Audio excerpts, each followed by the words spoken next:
Le Feu Sacré Édition présente Reset, une contre-histoire de Lyon. 2014, 12 mois, 12 auteurs, 12 nouvelles inédites. Juin, une seconde chance, de Julien Besse. La fille leva vers lui des yeux auxquels Joe eut l'impression de devoir la vérité.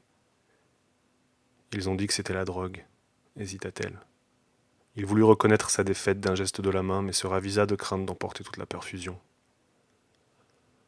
On ne peut vraiment rien leur cacher à ces toubibs. Elle eut un début de sourire qui se brisa presque aussitôt.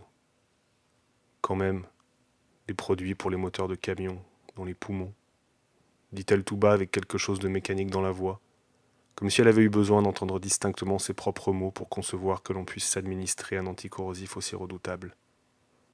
Son dernier souvenir remontait à au moins 48 heures, lorsqu'il avait croisé Julia et son super matos sur le pont de la Guillotière. Ensuite, c'était le trou noir jusqu'à la blancheur stérile de la chambre de Saint-Joseph-Saint-Luc. Il y avait trouvé, en ouvrant les yeux, une fille qui disait s'appeler Chloé et qu'il était tout à fait certain de n'avoir jamais vue. Elle paraissait jeune et avait le genre de jolie allure qui changeait habituellement de trottoir sur son passage. Le médecin a dit que si j'étais arrivé un quart d'heure plus tard... Elle laissa sa phrase en suspens et Joe frémit, s'agrippant au lit comme pour s'empêcher de sombrer dans l'autre version de l'histoire. « Je crois que j'ai vraiment merdé sur ce coup-là », soupira-t-il avant de songer qu'il lui devait des remerciements. « Chloé, je voudrais te remercier pour ce que tu as fait. » Ces mots lui parurent dérisoires et il voulut les retirer sur le champ pour en prononcer d'autres, plus éloquents et sincères, mais qui ne lui vinrent pas. Pourtant elle sourit, cette fois avec une bienveillance empreinte de tristesse. « Vous m'avez fait très peur. »« On se connaît maintenant, tu peux me tutoyer, » dit Joe, espérant détendre l'atmosphère, mais surtout ravaler la boule qu'il sentait grossir dans sa gorge. Il y avait longtemps que personne ne s'était soucié de lui de la sorte. Elle prit congé en promettant de repasser le lendemain. Il resta longtemps à respirer les effluves de son passage dans la pièce, maudissant sa faiblesse face à Julia tout en se demandant si celle-ci était toujours en vie, si sa résurrection à lui ne signifiait pas sa disparition à elle. Un toubib jovial fit son entrée un peu avant la tombée de la nuit. « Alors, comment se sent-on ?»« Qu'est-ce qui m'est arrivé ?» demanda Joe.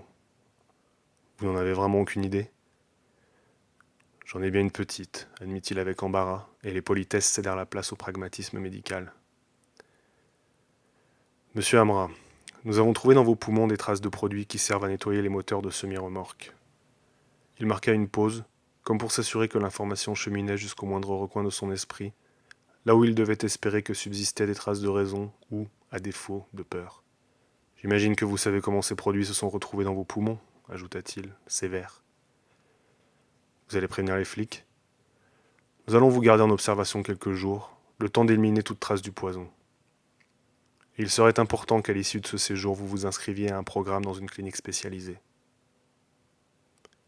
Il resta planté là, le dévisageant pour appuyer le sous-entendu, puis il lui souhaita une bonne nuit et disparut en laissant dans son sillage une odeur d'eau de Cologne qui anéantit toute trace du passage de Chloé. Plus tard, Joe regarda depuis son lit le soleil qui déchaînait une tempête de smog polychrome dans le ciel lyonnais.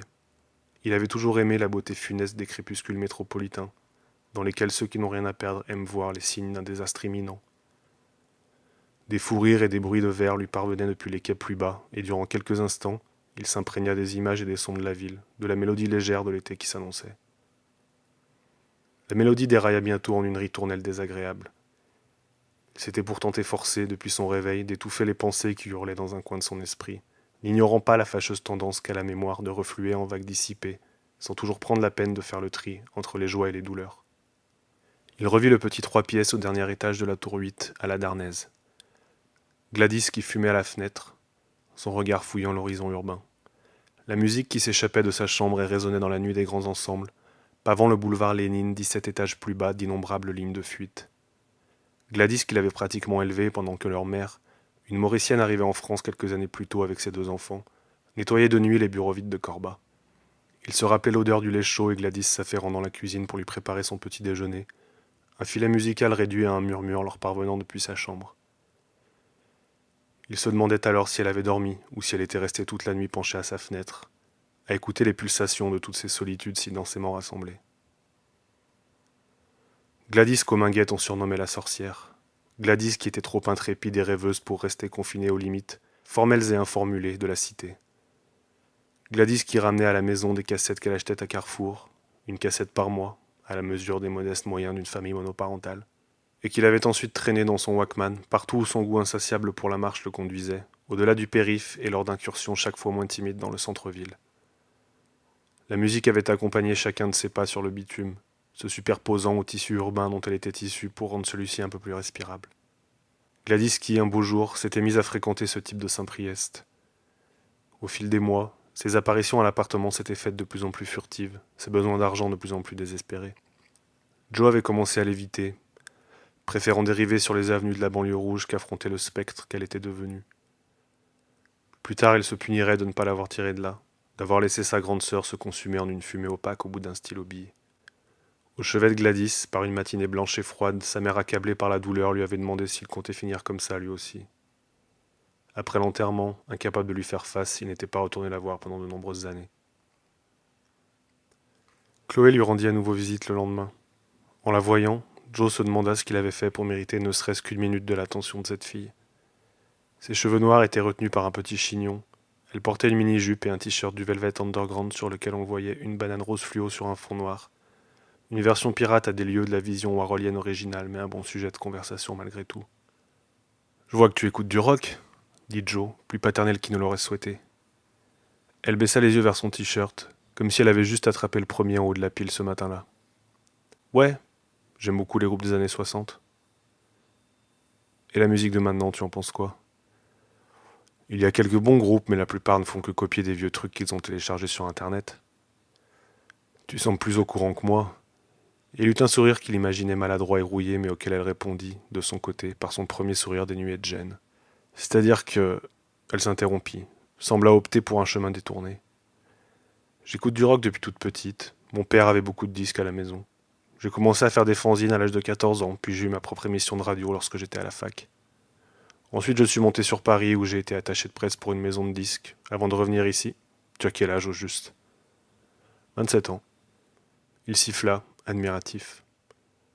Puis il revit toutes ses mauvaises décisions, ses années de galère. Son entêtement avait végété dans les marges longtemps après que tout le monde se soit fait une raison ou soit mort.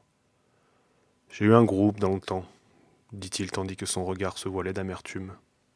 Elle fut de nouveau sur le point de lui dire quelque chose, mais parut changer d'avis devant son air maussade. Elle prit congé en promettant de revenir le lendemain, le laissant la brancher avec la sensation que le poison qui quittait son corps contaminait peu à peu ses pensées. Il avait fini par tomber, un soir qu'il errait du côté des pentes de la Croix-Rousse, sur une assemblée de capuches assises à même un sol jonché de bouteilles de bière. Son apparition avait d'abord provoqué quelques hésitations, puis on l'avait admis parmi ceux qui usaient leurs rangers sur le béton, crachaient du feu ou volaient à l'étalage la journée, puis se retrouvaient, le soir, au fond d'un trou dans le mur pour en écouter d'autres massacrer leurs instruments, faire signer leurs tympans et bousiller leurs cordes vocales. C'est avec 3 d'entre eux qu'il avait fondé les Zoulous. Lorsqu'il lui avait demandé s'il savait jouer d'un instrument, il s'était contenté de hausser les épaules. Il avait compensé son manque de savoir-faire par une énergie que les autres avaient toujours trouvée un peu effrayante, et des textes qui étaient comme du sel sur des plaies béantes. Ceux qui avaient assisté à leur premier concert s'accordaient pour dire qu'on en sortait rarement indemne. D'autres affirmaient que rien, jusque-là, n'avait aussi bien retranscrit la laideur, le désespoir et l'absurdité qui constituaient leur quotidien. Un grand métis désarticulé, coiffé d'une crête qui, dès les premiers accords d'une guitare hystérique, fonçait dans le public en hurlant « Né pour crever, de rêves avariés, de manque tu trembles dans les grands ensembles ». Ça marquait son monde. MJC de banlieue, club mafieux de la périphérie, bar louche du vieux Lyon et squat des pentes. Les Zoulous avaient écumé durant quelques années tous les endroits où on accueillait le bruit comme un antidote salutaire à l'ennui urbain.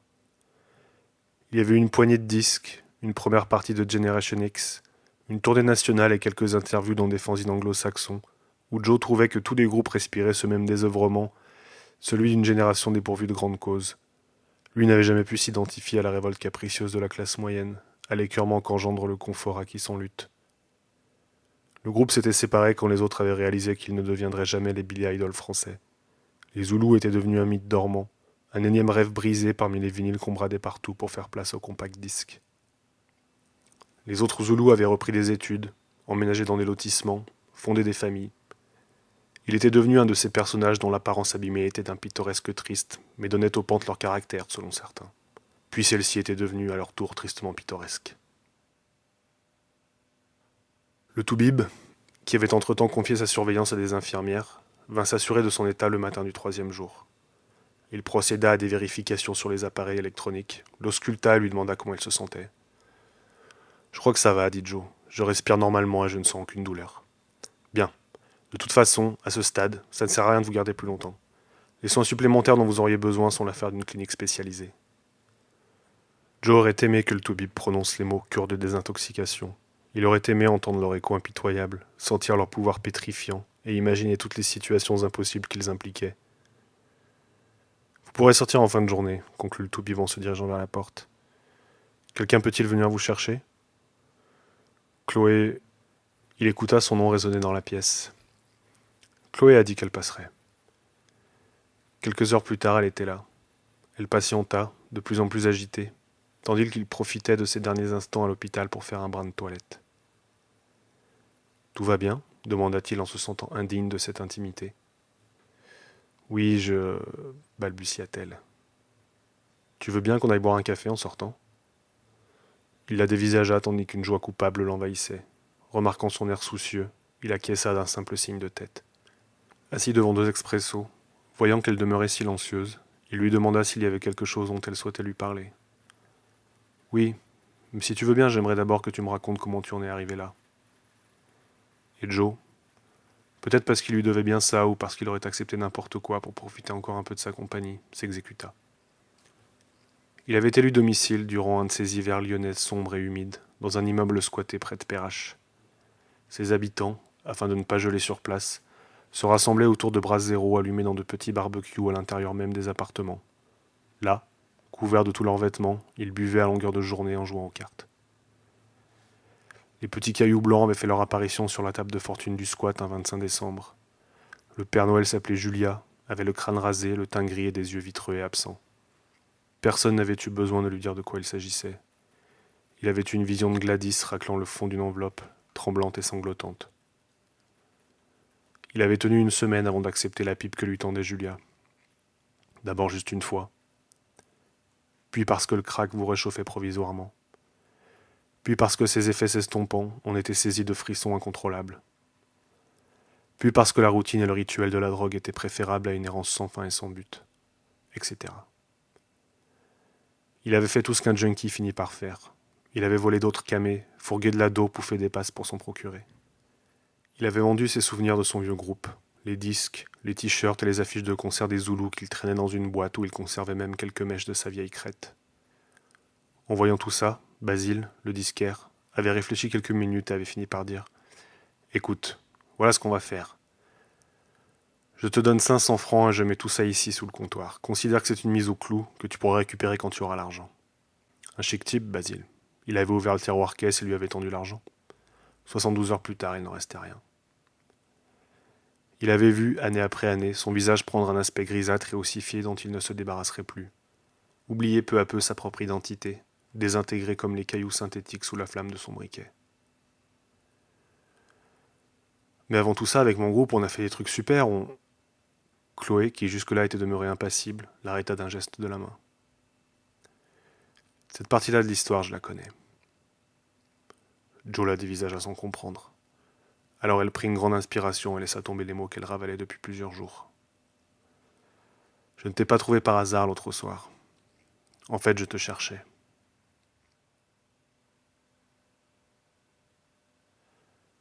Les années avaient été tendres avec Basile. À peine quelques kilos en trop, mais des rayons débordant toujours de disques. Certains disquaires semblent exister dans leur propre espace-temps. On y reconnaît un vieux client de la même manière qu'on sait exactement dans quelle pile se trouve un vieux 33 tours. Basile n'eut donc pas l'air surpris de le voir, s'autorisant juste une petite mise à jour face au regard étonné que Joe posait sur ses rayonnages. « Le vinyle revient en force !» s'exclama-t-il, penché sur son comptoir avec l'air satisfait de celui dont l'existence se résume à ses riffs de guitare recyclés jusqu'à la nausée, qu'il ne s'est pourtant jamais lassé d'entendre. Joe lui fit à son tour la mise à jour des dernières années, jusqu'à la semaine précédente et sa rencontre pas si fortuite avec Chloé, l'organisatrice des nuits électriques. Hasard ou pas, elle m'a quand même sauvé la vie, conclut-il un peu essoufflé. Basile acquiesça, pensif. Il paraît que les Zoulous, grâce au téléchargement, font l'objet d'un véritable culte. Elle a dit que les autres s'en remettaient à ma décision. Tu sais ce qu'ils lui ont dit ? L'autre leva un sourcil. Que j'avais disparu de la circulation, que j'étais peut-être mort.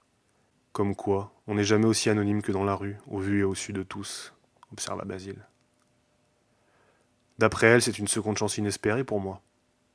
Il lui raconta que Chloé avait conseillé aux Zoulous de s'inscrire dans un club de sport afin de retrouver une condition physique acceptable. Vous n'avez pas idée du nombre de groupes qui ratent leur grand retour parce qu'ils crachent leurs poumons au bout de 3 chansons, avait-elle ajouté. Pour Joe, le conseil ressemblait plutôt à une condition. La désintox, avait-elle laissé tomber autour d'un deuxième expresso, employant le mot comme s'il faisait partie du vocabulaire banal des gens de sa génération, évoquant quelques lieux paisibles où des parents inquiets vous envoyaient parfois vous reposer. Semblant soudain se rappeler quelque chose, Basile tira une boîte de sous le comptoir. « Tout est encore là, dit-il, sauf tes mèches. Un Japonais a payé 300 € pour tes vieux cheveux imbibés de sueur, de bière et de gel bon marché. » Joe se sentit vaciller puis passa une main dans sa tignasse informe. « Je vais être riche !»« T'emballe pas !» s'exclaffa Basile. « Tes cheveux d'aujourd'hui ne valent pas un rond. » Joe examina le contenu de la boîte, ces fantômes d'une autre vie. Les vieilles affiches étaient jaunies par les années, tandis que les 45 tours, préservés par le temps, n'auraient pas détonné parmi ceux derrière le comptoir. Il s'imagina le nom des Zoulous réapparaître sur les murs de la ville, aux abribus et au dos des journaux gratuits. Chloé avait déclaré que ce serait la dernière édition du festival à laquelle elle participerait avant de remonter sur Paris. Il salua Basile et sortit, sa boîte sous le bras, dans le XXIe siècle nostalgique. Sur un banc, un homme, la quarantaine, tenait entre ses mains le visage d'une jeune femme et embrassait celle-ci avec ardeur. Plus loin, un groupe de touristes était rassemblé autour d'un homme vêtu d'un coupe-vent fluorescent. Tous semblaient attendre ses instructions. Une fois devant l'immeuble de Julia, il resta longtemps à observer, depuis le trottoir d'en face, la peinture craquelée de la façade, les rectangles de scotch qui balafraient les fenêtres aux endroits où les carreaux étaient cassés.